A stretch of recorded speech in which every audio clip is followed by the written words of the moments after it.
राजधानी दिल्ली में कल जबरदस्त हलचल रही। जिस तरीके से पूरा विपक्ष एक साथ नीट पेपर लीक मामले को लेकर के और कॉकरोच जनता पार्टी के छात्रों के प्रदर्शन में जुट गया, वो तस्वीरें हमको देखने को मिली। वो जबरदस्त भीड़ देखने को मिली जिसमें विपक्ष के नेता राहुल गांधी, उनको डिटेन कर लिया गया, गिरफ्तार कर लिया गया और अखिलेश यादव भी उनको भी पुलिस लेकर के छत्रसाल स्टेडियम पहुंची। जबरदस्त तस्वीरें थी। मेरे पीछे भी आप ये तस्वीरें देख सकते हैं कि किस तरह से अखिलेश यादव वो जब छूट करके आए थे तो किस तरह की तस्वीरें निकल रही थी। राहुल गांधी को जब ले जाया गया था तब किस तरीके की तस्वीरें निकल रही थी।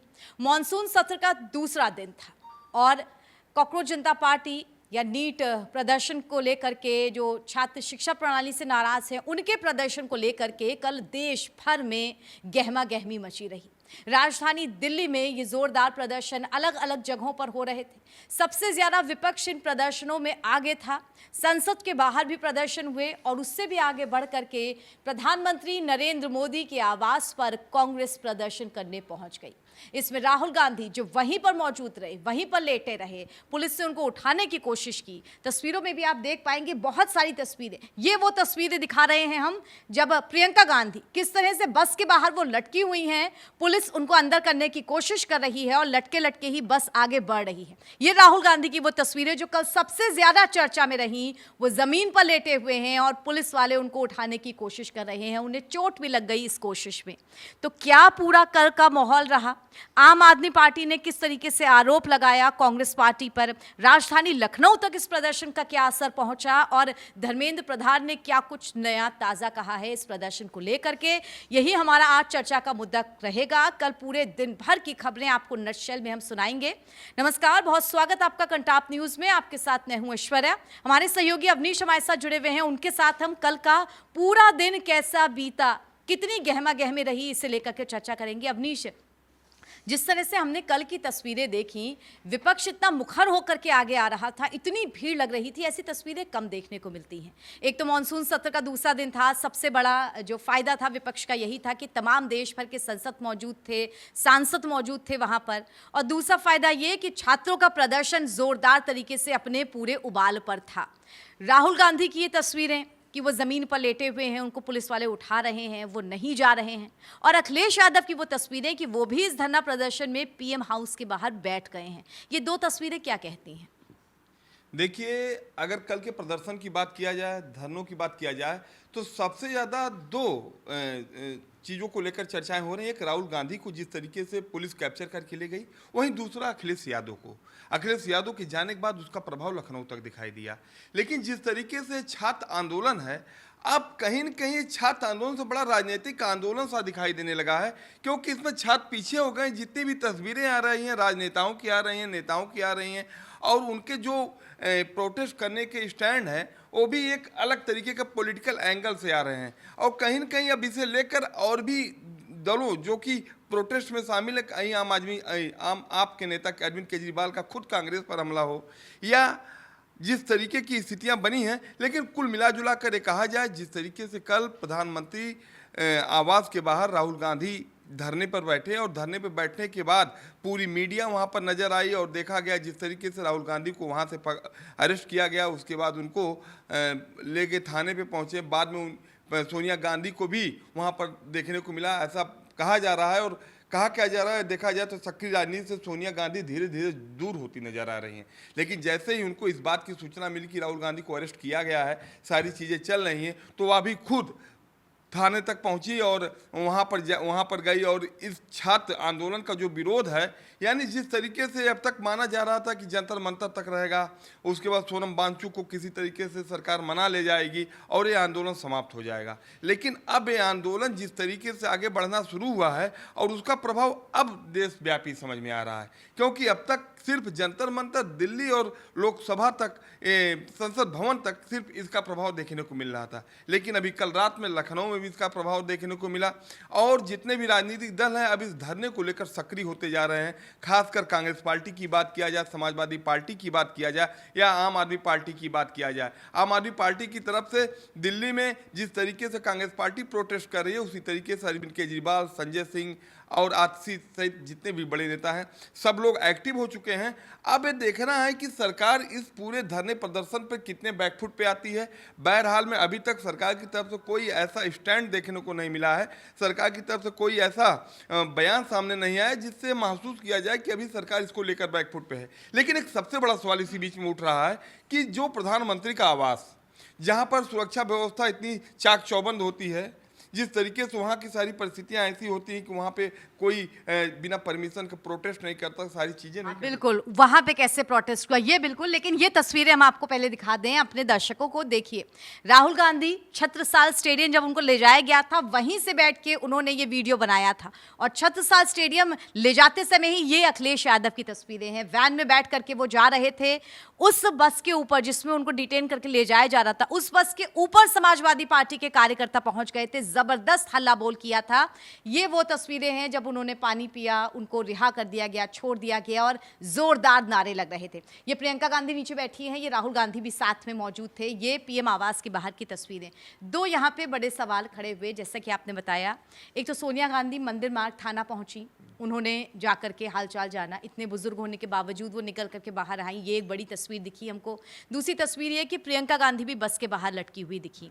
ये दो तस्वीरें दिखी, लेकिन इसके साथ राजधानी दिल्ली में ये प्रदर्शन हो रहा था और आम आदमी पार्टी, जहां हम ये देख रहे हैं कि पूरा विपक्ष एक साथ टूटा पड़ा है, एकजुट होकर एक मंच पे, उसमें से आम आदमी पार्टी थोड़ा अलग दूसरे स्टैंड पे दिखाई दी। कांग्रेस का विरोध कर रही है। संजय सिंह ने साफ साफ कह दिया कि ये छात्रों को भटकाने के लिए है, अपनी राजनीति चमकाने के लिए है। तो क्या हम ये समझें कि आम आदमी पार्टी और कांग्रेस के बीच ये एक होड़ लगी है कि कौन इस प्रदर्शन का श्रेय अपने में ले लेगा? क्योंकि जो अभिजीत दीपके हैं, उनका रिलेशन आम आदमी पार्टी से है, ये सब जानते हैं। तो क्या ये श्रेय लेने की होड़ है?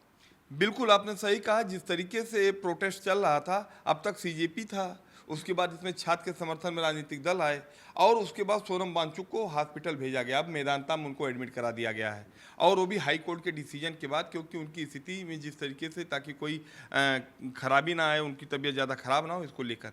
लेकिन जिस तरीके से अब देखा जाए, मैं कहता हूँ राजनीति करने के लिए आपके पास पूरा समय है। आप अपने विचारों से, अपने बातों से आप सत्ता करिए, पक्ष विपक्ष में तकरार होता है, पॉलिटिकल वार होता है, सारी चीज़ें देखने को। लेकिन जहाँ पे समाज से जुड़ा मामला हो, जहाँ युवाओं से जुड़ा मामला हो, और जहाँ पर इस तरीके का प्रोटेस्ट सिर्फ बेरोजगारी को लेकर, पेपर लीक को लेकर और युवाओं और छात्रों को लेकर हो रहा है, अब इसमें जिस तरीके का बयानबाजी अब शुरू हो गया है राजनीतिक तौर पर कि कांग्रेस पार्टी इसमें अपनी राजनीति चमकाने चाहती है, आपकी तरफ से बयान दिया गया है, तो मिला जुला कर अब इस समझ में आना शुरू हो चुका है कि इस पूरे एंगल से देखने में समझ में आना शुरू हो गया है। क्योंकि अब धीरे धीरे ये पूरा जो है प्रोटेस्ट है छात्रों को लेकर, अब ये राजनीतिक शक्ल पूरा ले चुका है, जैसा कि अभी हमने पहले आपको बता चुका हूं। और देखा जाए जिस तरीके से पंजाब में चुनाव होने वाला है, कहीं न कहीं आपको ऐसा महसूस हो रहा है कि कांग्रेस से वहाँ पे हमको टक्कर चुनौती मिलेगी। और दिल्ली हमारे पास से भली गई हो, लेकिन पंजाब में हमारी हैसियत मजबूत हो, और कई भी चीज़ें हैं। लेकिन बहरहाल जिस तरीके से अभी आपने सोनिया गांधी का जिक्र किया, वास्तव में सोनिया गांधी जिस तरीके से थाने पहुँची, उनकी उम्र काफ़ी हद तक ज़्यादा बढ़ गई है। राहुल गांधी की भी बात किया जाए, राहुल गांधी भी प्रोटेस्ट में बैठे रहे। अब सब मिला जुला कर सारी चीज़ों के बावजूद इतना बड़ा प्रोटेस्ट हुआ, सारी चीज़ें हुई। अब इसे लेकर अभी तक कोई भी बीजेपी का ऐसा बड़ा नेता या बीजेपी का कोई ऐसा स्टेटमेंट अभी तक सामने नहीं आया जिससे कहा जाए कि सरकार कहीं भी झुकने के मूड में नजर आ रही है। धर्मेंद्र प्रधान का ये बयान आया है सामने कि वो विपक्ष के ऊपर इस तरीके से कहने की कोशिश कर रहे हैं कि विपक्ष राजनीति करने की कोशिश कर रहा है छात्रों के मुद्दे पर। एक टेबल पे बैठ करके भी बातचीत की जा सकती है, सरकार भी तमाम तरीके के जो निर्णय हैं वो लेने की कोशिश कर रही है, लेकिन विपक्ष सीधे तौर पे धर्मेंद्र प्रधान की तरफ से यही कहा गया है कि विपक्ष इस मुद्दे को ज़्यादा भड़का रहा है, छात्र आंदोलन को भड़का रहा है, माहौल ख़राब करने की कोशिश कर रहा है। ये धर्मेंद्र प्रधान की तरफ से कहा गया है। देखिए, अभी भड़काना और इसको लेकर कुछ कहना अच्छा नहीं होगा, क्योंकि छात्रों के समर्थन और छात्रों के हित की बात ही विपक्ष की तरफ से उठाई जा रही है। भले इसको राजनीतिक एंगल दे दिया गया हो, लेकिन जिस तरीके से अब धर्मेंद्र प्रधान का आ रहा है कि स्टेटमेंट कि इसको राजनीतिक रंग दिया जा रहा है, मैं कहना चाहता हूं जिस तरीके से देश में सरकारी वैकेंसीज हैं, नौकरियां हैं और बड़ी बड़ी परीक्षाएं हैं, अगर उसमें पेपर आउट होता है, पेपर लीक होता है, तो ये बहुत बड़ा सवाल जाहिर सी बात है सरकार के ऊपर। वैसे सरकार की तरफ से भी इसमें बड़ा स्टैंड उठाया गया, बड़े बड़े कानून बनाए गए, कदम अपने उत्तर प्रदेश में देखिए। अब जो इस स्थिति में पकड़ा जाएगा 10 साल की सजा, यहाँ तक कि उसके घर पे बुलडोजर चलने तक का ऐलान योगी की तरफ से किया गया। इनकी कैबिनेट में से कानून बन चुके हैं। लेकिन कुल के बाद अगर आप 22 राज्यों में आपकी सरकार है, आप शिक्षा मंत्री हैं, सारी चीज़ें हैं, अगर उसके बाद भी ऐसी स्थिति बनती है तो ये आपका नकारापन माना जाएगा। और दूसरी चीज़ हमें बताना चाहते हैं कि युवाओं को लेकर अगर देखा जाए 2014 से लेकर अब तक भारतीय जनता पार्टी ने अपनी जितनी भी राजनीति की है उसमें युवाओं को सेंटर में रखा है, युवाओं की बात करके यूथ को लेकर चलने की। लेकिन अगर आज यूथ इतने बड़े स्तर पर उतर रहे हैं मैदान में और जितने भी राजनीतिक दल अगर उनके समर्थन में आ रहे हैं तो एक बड़ा सवाल बन रहा है। और अब इसे लेकर सरकार का क्या स्टैंड होता है ये भी आने वाले समय में देखने को मिलेगा। लेकिन सब मिला जुला कर कहें तो अब इसको एक तरफ से वार एक तरफ से प्रतिवार दोनों देखने को मिल रहा है। अब देखिए आज बीजेपी की तरफ से क्या होता है। एक बहुत मज़ेदार बात बताएं आपको, उत्तर प्रदेश में जो बीजेपी के नए प्रदेश अध्यक्ष पंकज चौधरी बनाए गए हैं वह अभी आज धरने का ऐलान कर चुके हैं और वह समाजवादी पार्टी के कार्यालय दफ्तर तक को घेरने की बात कह रहे हैं और कहें कि मैं मार्च निकालूंगा, ये करूंगा। सब मिला जुला कर अब ये छात्रों का जो जन आंदोलन है, हमको नहीं लगता कि इस तरीके का अगर पॉलिटिकल वार चला, इस तरीके के धरने प्रदर्शन चले तो हमको नहीं लगता कि इसका कोई समाधान निकलेगा। क्योंकि चाहे पक्ष हो चाहे विपक्ष, जिस तरीके से युवाओं को इस सारी चीज़ों से कष्ट हुआ है, युवा परेशान है, तो युवाओं के हित की, युवाओं के समाधान की बात हो और इसके लिए अब चाहे पक्ष की बात हो चाहे विपक्ष की, चाहे जैसे भी हो, इसको पहले सेट करने की जरूरत है। इसके बाद ही आगे कोई राजनीति हो। क्योंकि भारत देश जिस तरीके से ऐलान होता है कि युवाओं का देश है और युवाओं के साथ इस तरीके का जो अन्याय हो रहा है बिल्कुल सही नहीं है।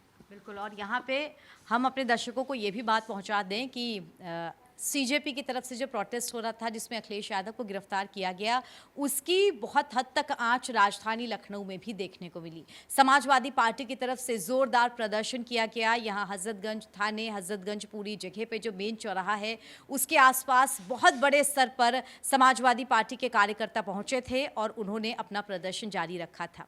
उन्हें भी पुलिस उसी तरीके से बसों में भर के और तमाम तरीके से गिरफ्तार करके ले गई थी। लेकिन राजधानी दिल्ली की तस्वीरें और राजधानी लखनऊ की तस्वीरें ये बता रही हैं कि अब ये आंदोलन बहुत व्यापक स्तर पे बड़ा हो चुका है और आज मॉनसून सत्र का तीसरा दिन है। तो आज ये देखना दिलचस्प होगा कि किस किस तरीके की तैयारी है और क्या कुछ प्रदर्शन होने वाला है, विपक्ष क्या कुछ अपनी मांगे रख रहा है। लेकिन देखने वाली बात ये भी है, सरकार के लिए दोनों स्तर पे दोहरी चुनौती है। एक जो छात्र आंदोलन है उससे जूझना, छात्रों को समझना कि वो अपने लिए क्या जायज़ मांगे कर रहे हैं, शिक्षा प्रणाली में हम किस तरीके से सुधार कर सकते हैं।